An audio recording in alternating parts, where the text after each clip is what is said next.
दुर्लभो मानसो देहं देहिनां क्षणभङ्गुरः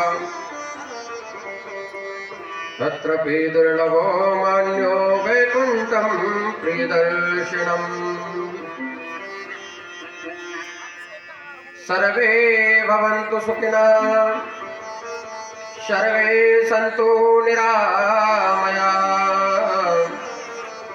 सर्वे भद्राणि पश्यन्तु मा कश्चित् दुःखभाग् भवेत्।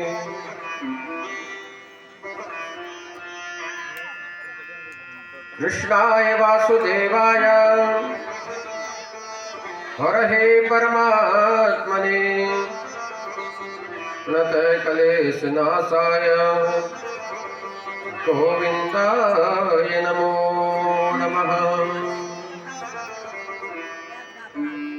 अतुलितबलधामं हेमशैलावदेहं धनुजवनकृशानं जाननामग्रगण्यं सकलगुणनिधानं वारणानामधीशं रघुपते प्रियभक्तं वातजातं नमामि। निश्चय प्रेम प्रतीत ते विनय करो सन्मान के कारज सकल सुभय सिद्ध करो हनुमान। बोलो जय सिया राम जय जय सिया राम जय सिया राम जय जय सिया राम जय सिया राम जय जय सिया राम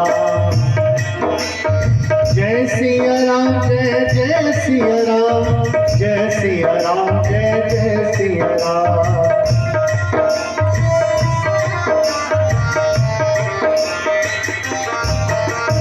जय सिया राम जय जय सिया राम जय सिया राम जय जय सिया राम।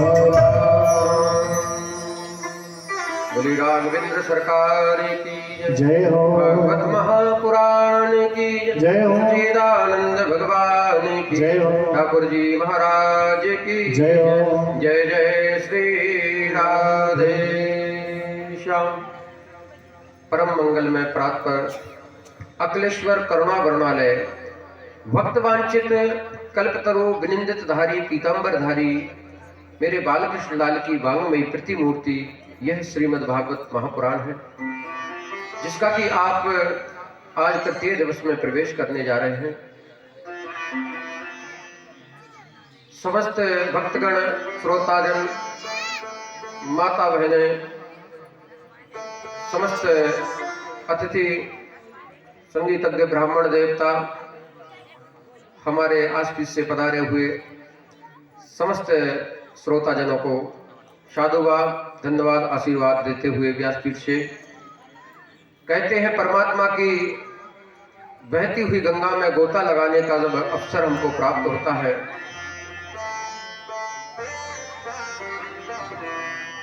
जब गंगा सतत कर्म करने का अवसर हमको प्राप्त होता है, बहती हुई गंगा में गोता लगाने का अवसर हमको मिलता है, तो कई प्रकार की विडंबनाएं बीच में आकर के खड़ी हो जाती हैं। कभी भी देखना, कोई सत्कर्म अगर करने के लिए आप खड़े होंगे तो मन में नाना प्रकार की विकृतियां प्रकट होती हैं। कहते हैं कि महाराज, जब तक हमारे ऊपर जो पाप रहता है ना, वो पाप जब तक क्षीण नहीं हो जाता है, तब तक हम कोई सत्कर्म करने का हमको अवसर प्राप्त नहीं हो पाता है। तो कोई छोटा मोटा जो पाप रहता है वो हमको बुद्धि को खराब करता है और बार बार हमारे शुभ कर्म में अड़चन डालता है। और जिसके ऊपर से ये पाप कर्म दूर हो जाता है, उसके जीवन में यह मंगलमय अनुष्ठान सुबह ही वर्षा होने लगती है। कहते हैं कि भगवान की वर्षा की जा पर कृपा राम की हुई, तापे कृपा करे सब कोई। और जिस पर कृपा होना हो तो भगवान ऐसे योग बना देते हैं, सब संयोग बनता है। और सदा ही प्रभु की कृपा, जब जिसके पूर्व जन के जन्म जन्मांतर के जो भाग्य उदय होते हैं, तो यह श्रीमद् भागवत कथा का रसमय ही गंगा में गोता लगाने का अवसर मिलता है। बोलो भक्तवत्सल भगवान की जय। आइए हम भी भक्तिमयी गंगा में गोता लगाते हैं। इससे पहले हम अपने ध्यान को, मन को एकत्रित करने के लिए प्रभु का भजन स्मरण करते हैं, तालियों की सेवा करते हुए भगवान के चरणों में बैठ करके बड़े मन को, वाणी को पवित्र करने के लिए सुंदर सा भजन गाते हैं तालियों की सेवा करते हुए। आइए। सच्चिदानंद रूपाय विश्वोत्पत्त्यादिहेतवे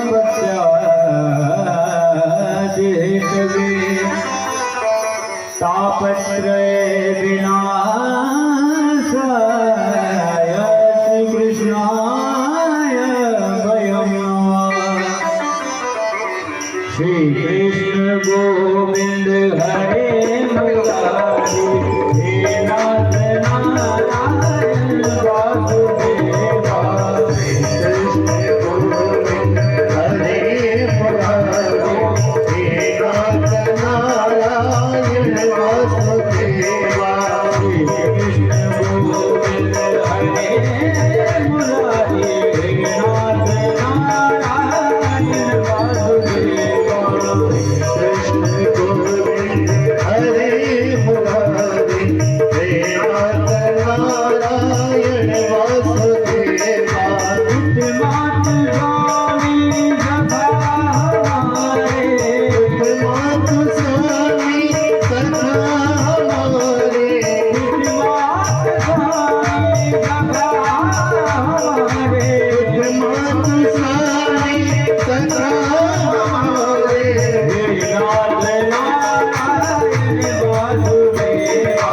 श्री कृष्ण गोविंद हरे मुरारी हे नाथ नारायण वासुदेवा।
दोनों हाथों से मीठी मीठी की तालियों की सेवा करते हुए, क्योंकि आज के जमाने में सारे दुनिया बाबा श्याम के पीछे दीवानी हुई पड़ी है, पर ये कथा उनकी है जिन्होंने महाराज बरबरी को खाटू श्याम बनाया। उन बांके बिहारी की एक कथा है, तो इसीलिए भाव से मीठी मीठी तालियों की सेवा करते हुए ये बाबा श्याम के भी इष्ट हैं श्री बांके बिहारी लाल। तालियों की सेवा करते हुए बड़े भाव से हरे मुरारी हे नाथ नारायण वासुदेवा। कृष्ण गोविंद हरे मुरारी हे नाथ नारायण वासुदेवा।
नारायण वासुदेवा श्री कृष्ण गोविंद हरे मुरारी नाथ नारायण वासुदेवा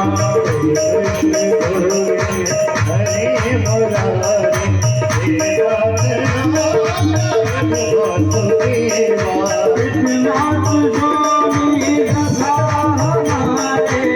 विश्वनाथ स्वामी सखा हमारे विश्वनाथ स्वामी सखा हमारे विश्वनाथ स्वामी सखा हमारे नाथ नारायण वासुदेवा श्री कृष्ण गोविंद हरे मुरारी नाथ नारायण वासुदेवा राधे कृष्ण राधे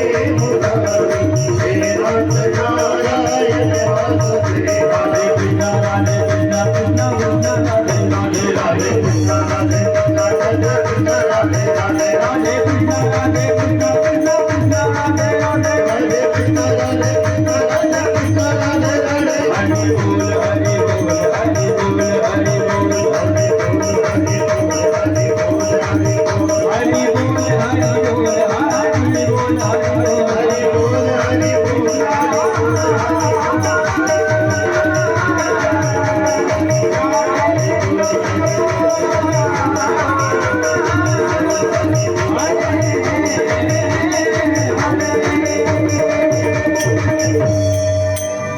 बोले बाबू बिहारी लाल की जय हो। बोलो सच्चिदानंद भगवान की जय। जय जय श्री राधे श्री राधे श्री राधे। जय जय श्री राधे श्याम। आपने कल की कथा में श्रवण किया, भगवान जिसको गर्भ में दर्शन देकर के आए, ऐसे भगवान के प्रिय भक्त का आज जन्म हुआ, जिसे हम राजा पारीक्षित कहते हैं। बोलिए पारीक्षित जी महाराज की जय। कल की कथा में आपने वृतांत सुना था कि पारीक्षित जी महाराज का जन्म हुआ। अब देखिए, कहते हैं कि जिसका जन्म होता है तो जन्म होते ही वह बालक रोने लगा। हर बालक रोता है जन्म लेते ही। अब बालक रोता है, रोने के तात्पर्य क्या है, क्यों रोता है? क्योंकि जब 9 महीने तक वो उल्टा लटका रहता है मां के गर्भ में, तो 9 महीने तक तो वो तपस्या यही करता है कि भगवान मुझे इस नरक से बाहर निकालो, मैं जाकर के तुम्हारा भजन करूंगा। और 9 महीने के बाद जब वो गर्भ से बाहर आता है तो वह रोने लगता है कि मैं कहां आ गया, मैं कहां आ गया। बड़ा विरमित हो जाता है और यह विष्णु की माया उसको जकड़ लेती है। इस माया से परे कोई नहीं हो सकता इस संसार में, जिसका जो है जन्म हुआ नहीं कि माया के चक्कर में पड़ गया। भूख भी सताती है, प्यास भी सताती है, सब कुछ जो है धीरे धीरे प्रारंभ हो जाता है। और जैसे ही जन्म हुआ और जो है उसको ममता का भाव लग जाता है और वह जन्म लेते ही रोता है। और सब लोग, हमारे परिवार भाई बंधुजन खुशी मनाते हैं, ढोल बजाते हैं, धमाके से जो है खूब चकाचक लड्डू प्रसाद चकाचक बंटवाते हैं।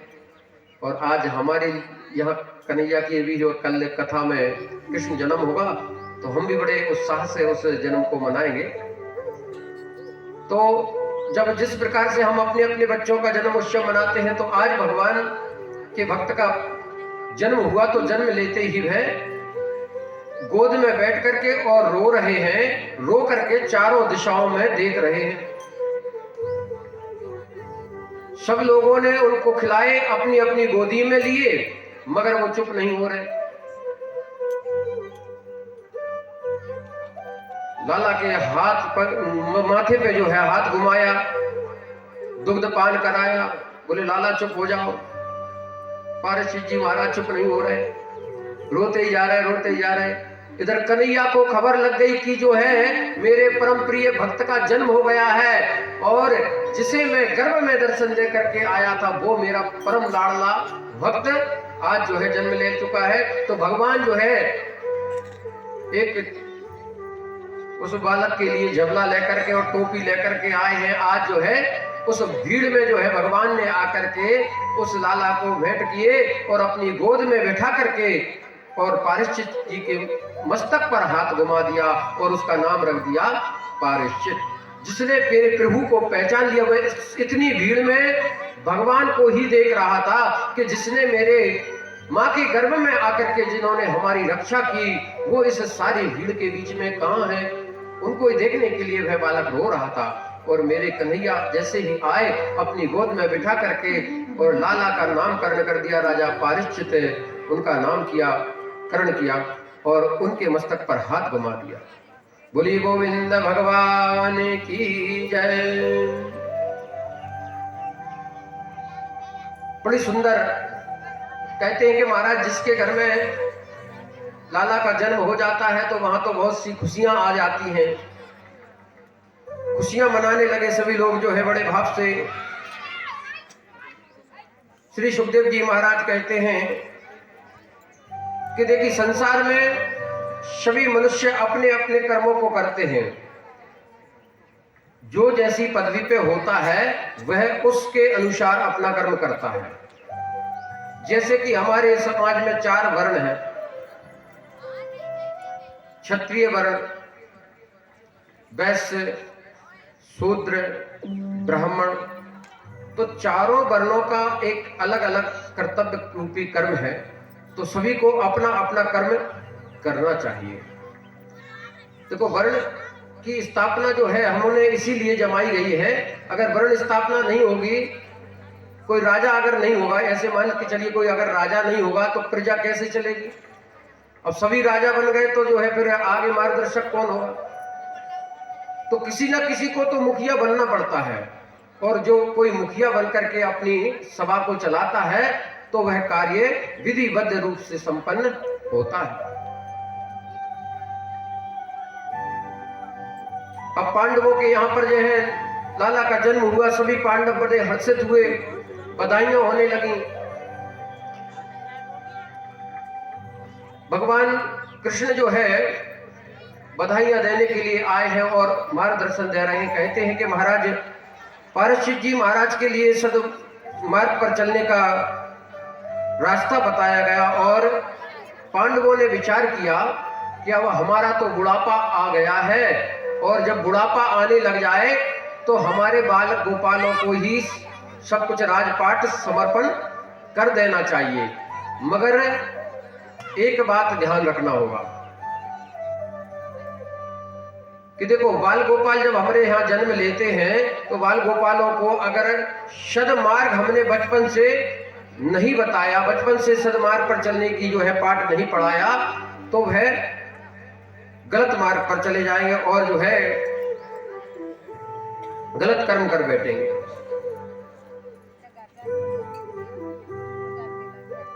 माता का कर्तव्य होता है कि अपने बच्चे को सदगति और सदमार्ग पर लेकर के आए। शास्त्र कहता है कि 5 वर्ष तक का जो बालक होता है तो 5 वर्ष तक जो है बच्चे को लाड़ प्यार करना चाहिए। कितने वर्ष तक? 5 वर्ष तक। 5 वर्ष तक का हो जाए इस तक जो है आप लाड़ प्यार करो, दुलार करो, हाथ फेरो, कुछ भी गलती करता है तो कोई बात नहीं, क्षमा कर दो। और 5 वर्ष से लेकर के अगर 10 वर्ष की उम्र जो होती है, 5 से 10 वर्ष की उम्र तक जो है बच्चे को आपको डांटना, फटकारना, मार्गदर्शन दिखाना पड़ेगा, अन्यथा जो है फिर वह गलत गति पर, गलत मार्ग पर चला जाएगा। और सबसे पहला कर्तव्य है माता का। माँ चाहे तो बच्चे को जो है एक संत बना देती है और माँ चाहे तो बच्चे को जो है चोर बना दे, डाकू बना दे। अगर कोई गलती करता है तो वहीं अगर पिताजी ने डांटा और माताजी ने अगर पिच ले ली तो वह बच्चा आगे चल के जो है गलत मार्ग पर चला जाएगा। इसलिए क्योंकि गृहिणी जो घर होता है, ये नहीं कि हमने महाराज जी 5 मंजिल मकान बना दिया, घर बना दिया, पलस्तर पुट्टी सब कुछ करा दिया, ये बढ़िया अच्छा सुंदर घर बन गया। घर को घर जब माना जाता है जब जिस घर में गृहिणी सुंदर हो, गृहिणी ऐसी होना चाहिए अपने गृहस्थ जीवन को लालन पालन सदगति से करने वाली हो, वही घर होता है। ईंट पत्थर से घर नहीं बनता है, घर तो एक गृहिणी से बनता है।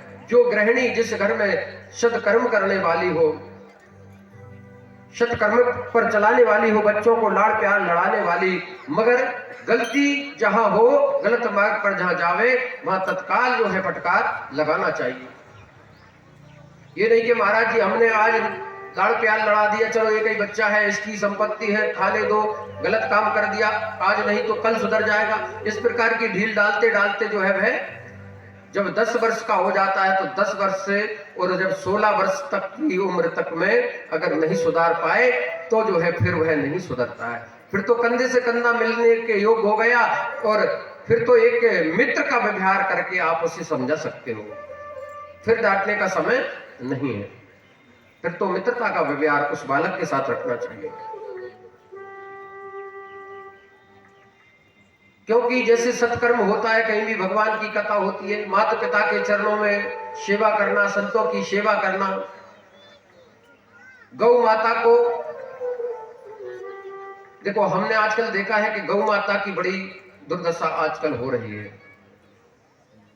तो हम अगर आज हम बच्चों को नहीं बताएंगे कि भाई हमारे गाय अगर दरवाजे पर आ जाए तो उसका जो है अपमान नहीं, जो है एक अगर रोटी हमारे घर से मिल जाए तो थोड़ा उसका सम्मान होगा। और सम्मान करके देखो, ब्राह्मण हो, संत हो, चाहे कोई भिखारी हो, गाय हो, कोई भी हो, दरवाजे पर जो आ जाए तो हमको भगवान ने गृहस्थ जीवन में इतना सक्षम बनाया है कि अगर थोड़ा सा हम उसको दे देंगे तो जो है हमारा धन खाली नहीं होगा।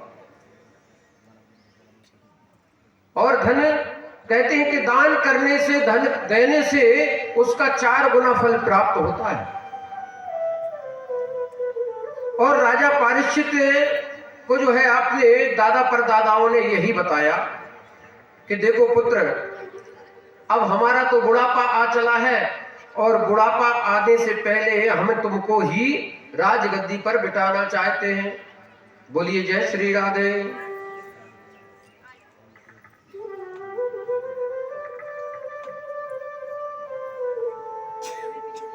बोले राजगद्दी पर बिठाना चाहते हो? बोले मैं अभी छोटा हूं और छोटी सी उम्र में मेरे ऊपर इतना बड़ा भार मैं कैसे संभालूंगा बाबा।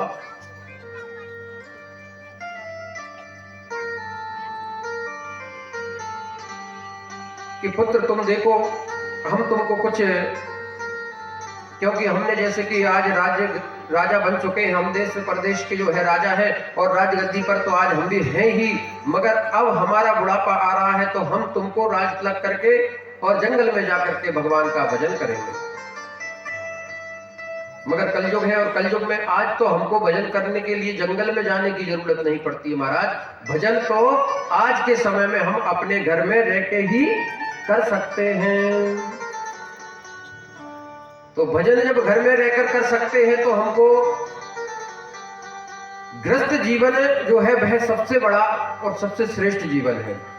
और गृहस्थ मार्ग पर चल करके अगर भजन करने का अवसर मिल जाए तो उसको नहीं गंवाना चाहिए। मान लीजिए हमारे मोहल्ले में कथा हो रही है और कथा होते हुए भी हम अपने घर में ही भगवान का भजन हो रहा है और भजन होते हुए भी उस भजन को न सुन पाए और न कर पाए, तो बताइए इससे बड़ा दुर्भाग्य क्या होगा।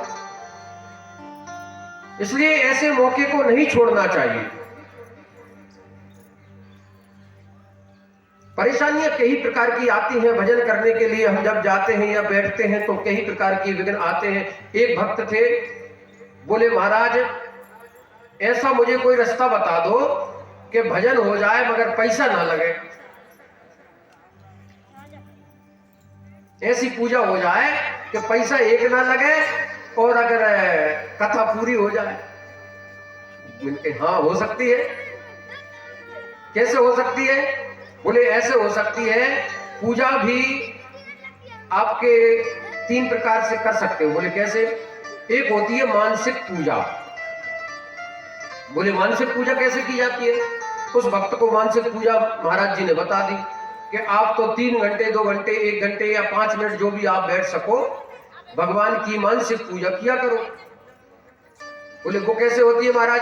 वो ऐसे होती है कि आप 5 मिनट के लिए भजन में बैठे और आंखें बंद किए और सोच लो मैं गंगा जी में गया, गंगा जी में गोता लगाया और जल भर के लाया, ठाकुर जी को स्नान कराया, गंगा जल से स्नान करा के भगवान को नए नए वस्त्र पहना कर चंदन बंदन तिलक बंदन सुगंधित द्रव्य लगा करके पुष्पों का हार पहना करके और भगवान को चरणामृत भोग प्रसाद जो भी बनता है मैं लगा रहा हूं और भगवान की आरती कर रहा हूं। ऐसा जो है भाव बोले तुम अपने मन में रोज बना लिया करो। बोले ना तो तुम्हारा पैसा लगेगा, बस ये भाव की पूजा है। भाव से, क्योंकि भाव का भूखा हूं मैं, भाव ही एक सार है और भाव से जो भजता है मुझे उसका भव से बेड़ा पार है। तो बोले भाव की जो पूजा है वह भी इतनी सुंदर है, अगर उस पूजा को भी आप कर लोगे तो भव सागर से पार हो जाओगे। बोलिए जय श्री राधे। तो भगत जी जो है ये सस्ती वाली पूजा पकड़ लिए और पकड़ के रोज ही ना भगवान का भजन करने में बैठ जाए। अब 1 दिन हो गया, 2 दिन हो गया, बोले चलते चलते महाराज जी उनको 1 महीना व्यतीत हो गया। 1 महीने तक भगत जी का भजन चलता रहा। तो आज ऐसे मग्न हो गए भगत जी भजन में कि भजन कर रहे हैं और उन्होंने विचार किया, गंगा जी गया, जल भर के लाया, भगवान को स्नान कराया, चंदन बंदन अबीर गुलाल सिंदूर लगा करके अब भगवान को